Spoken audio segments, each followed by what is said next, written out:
রাস্তা অবরোধ করে বিক্ষোভ করছেন ৭ কলেজের শিক্ষার্থীরা। গণমাধ্যমে এমন শিরোনাম দেখা যেন নিত্য নৈমিত্য ঘটনা হয়ে উঠেছিল। সর্বশেষ গত রোববার রাতের আন্দোলন ও সংঘর্ষের মধ্য দিয়ে ঢাকা বিশ্ববিদ্যালয়ের সঙ্গে অধিভুক্ত সরকারি ৭ কলেজের সম্মানজনক পৃথকীকরণের বিষয়ে সিদ্ধান্ত নেওয়া হয়েছে।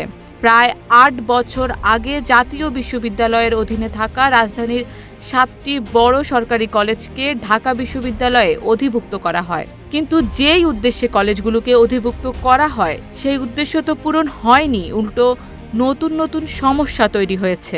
কেন এই সমস্যা, কারা দায়ী এর পেছনে? গত ৫ই আগস্ট আওয়ামী লীগ সরকারের পতনের পর অন্তত অর্ধ শতাধিকবার রাস্তায় দেখা যায় ৭ কলেজের শিক্ষার্থীদের। সংশ্লিষ্টরা বলছেন, ঢাকা বিশ্ববিদ্যালয়ের সাবেক ভিসি অধ্যাপক আরেফিন সিদ্দিকের সঙ্গে তৎকালীন জাতীয় বিশ্ববিদ্যালয়ের ভিসি হারুনুর রশিদের দ্বন্দ্বের জেরে জাতীয় বিশ্ববিদ্যালয় থেকে বের হওয়া ৭ কলেজ এখন সরকারের গলার কাঁটা হয়ে দাঁড়িয়েছে।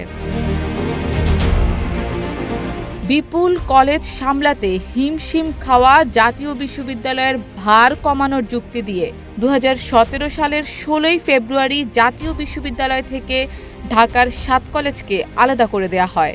তবে অভিযোগ উঠছে ৭ কলেজকে আলাদা করার নেপথ্যে ছিল আরেফিন হারুনের পুরনো দ্বন্দ্ব। অধ্যাপক হারুন জাতীয় বিশ্ববিদ্যালয়ের ভিসি হওয়ার পর তার ক্ষমতা কমানো এবং আয়ের উৎসে বাগড়া দিতে ৭ কলেজকে আলাদা করার প্রস্তাব দেন ঢাকা বিশ্ববিদ্যালয়ের তৎকালীন ভিসি। তবে অভিযোগ উঠেছে ৭ কলেজকে আলাদা করার নেপথ্যে ছিল আরেফিন হারুনের পুরনো দ্বন্দ্ব। অধ্যাপক হারুন জাতীয় বিশ্ববিদ্যালয়ের ভিসি হওয়ার পর তার ক্ষমতা কমানো এবং আয়ের উৎসে বাগড়া দিতে ৭ কলেজকে আলাদা করার প্রস্তাব দেয় ঢাকা বিশ্ববিদ্যালয়ের তৎকালীন ভিসি। ওই সময় আওয়ামী লীগ সরকারের পক্ষ থেকেও প্রস্তাবে সায় মেলে।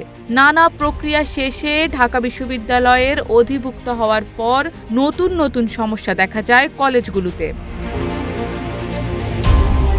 একাধিক শিক্ষার্থীর ভাষ্য অনুযায়ী তারা এখন স্বতন্ত্র প্রাতিষ্ঠানিক পরিচয়হীনতায় ভুগছেন। স্নাতক ও স্নাতকোত্তর পর্যায়ে গবেষণার অপ্রতুলতার পাশাপাশি রয়েছে বিভাগভিত্তিক মানসম্মত শিক্ষকের সংকট।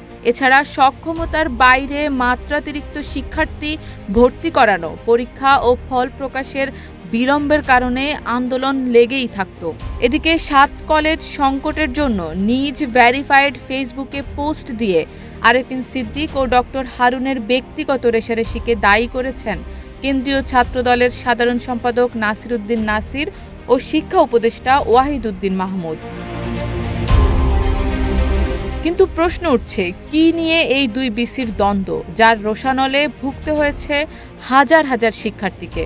জানা যায় ২০১২ সালে গণযোগাযোগ ও সাংবাদিকতা বিভাগের অধ্যাপক আরেফিন সিদ্দিক যখন ঢাকা বিশ্ববিদ্যালয়ের ভিসি, তখন বিশ্ববিদ্যালয়ের প্রো ভিসি ছিলেন রাষ্ট্রবিজ্ঞান বিভাগের অধ্যাপক হারুনুর রশিদ। ওই সময় তাদের দ্বন্দ্ব বিশ্ববিদ্যালয়ে ছিল ওপেন সিক্রেট। অভিযোগ রয়েছে, ঢাকা বিশ্ববিদ্যালয়ের উপাচার্য থাকাকালে হারুনের ছেলেকে জিন প্রকৌশল বিভাগে শিক্ষক হিসেবে নিয়োগ দেননি আরেফিন। সিন্ডিকেট নির্বাচনে নীল দলের হার, বিশ্ববিদ্যালয়ে কর্তৃত্ব প্রতিষ্ঠা সহ বিভিন্ন বিষয়ে মতানৈক্য ও দ্বন্দ্বের জেরে ২০১২ সালের ৫ই জুন উপাচার্যের পদ থেকে পদত্যাগ করেন হারুন। ২০১৩ সালের মার্চে হারুনুর রশিদকে জাতীয় বিশ্ববিদ্যালয়ের উপাচার্য করা হলে হারুনের কাজ, ক্ষমতা ও পদচারণা কমাতে প্রধানমন্ত্রী শেখ হাসিনার কাছে ৭ কলেজকে ঢাকা বিশ্ববিদ্যালয়ের অধিভুক্ত করার প্রস্তাব দেন আরেফিন।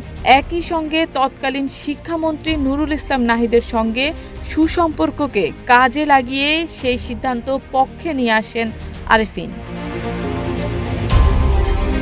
সংশ্লিষ্টরা অভিযোগ করে বলছেন, ৭ কলেজে নিয়মিত অনিয়মিত মিলিয়ে প্রায় ২ লাখ শিক্ষার্থী পড়াশোনা করেন। কলেজগুলোর আয় থেকে বিভিন্ন ব্যাংকের এফডিআর করা হতো। সেই এফডিআর থেকে কোটি কোটি টাকা আসতো। ৭ কলেজকে আলাদা করতে পারলে জাতীয় বিশ্ববিদ্যালয়ের আয় কমার পাশাপাশি ক্ষমতাও কমে আসবে। এই চিন্তা ও উদ্দেশ্য থেকে 7 কলেজকে আলাদা করেন আরেফিন। এর জেরে অধিভুক্তির পর 7 কলেজের শিক্ষার্থীদের বিভিন্ন বিষয়ে তথ্য না দিয়ে অসহযোগিতা শুরু করে জাতীয় বিশ্ববিদ্যালয় কর্তৃপক্ষ। আর এভাবেই শুরু হয় আজকের সংকট। তবে এই প্রসঙ্গে জানতে জাতীয় বিশ্ববিদ্যালয়ের সাবেক ভিসি অধ্যাপক হারুনুর রশিদের মোবাইলে একাধিকবার ফোন করেও পাওয়া যায়নি তাকে। এদিকে ঢাকা বিশ্ববিদ্যালয়ের সাবেক ভিসি আরেফিন সিদ্দিক তাদের দ্বন্দ্বের বিষয়কে সম্পূর্ণ অস্বীকার করে গেছেন। শারমিন নিশু, ঢাকা পোস্ট।